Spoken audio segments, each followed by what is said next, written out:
হর হর মহাদেব। ওম নমঃ শিবায়। বন্ধুরা, আজ 2রা শ্রাবণ। আজ একটি বিশেষ দিন। হ্যাঁ, আজকের দিনেই সাধক বামাখ্যাপা তিরোধান করেছিলেন।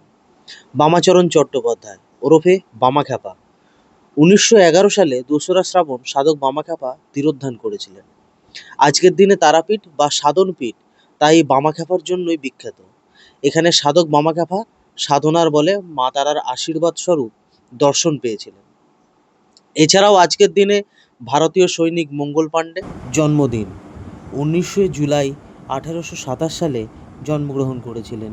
দ্বিজেন্দ্রলাল রায় 19 জুলাই 1863 সালে জন্মগ্রহণ করেছিলেন এবং বলাইচাঁদ মুখোপাধ্যায় 19 জুলাই 1899 সালে জন্মগ্রহণ করেছিলেন। এমন ভিডিও আরও দেখতে চ্যানেলটিকে please like, share and subscribe করুন। জয় মাতা।